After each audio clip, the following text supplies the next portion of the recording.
ya. Tepuk 1, tepuk 2, tepuk 3, tepuk 4, Konsentrasi, tepuk 5. siap belajar. Oke, siap belajar? Siap.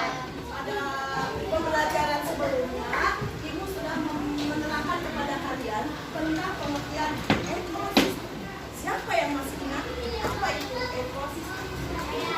Ekosistem adalah Ya, hubungan antara lingkungan dan makhluk hidup. lingkungan dan makhluk hidup. Ada hubungan. Renji? Sama?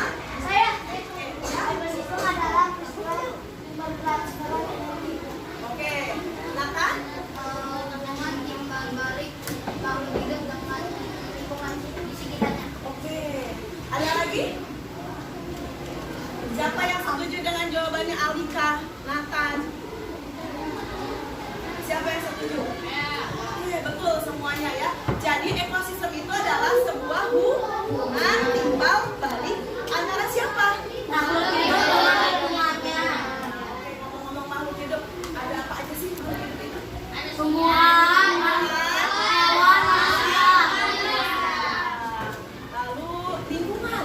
Lingkungan itu Matahari, air, udara. sesuatu yang ada di sekitar kita. Di antaranya ada Matahari, air, udara. udara.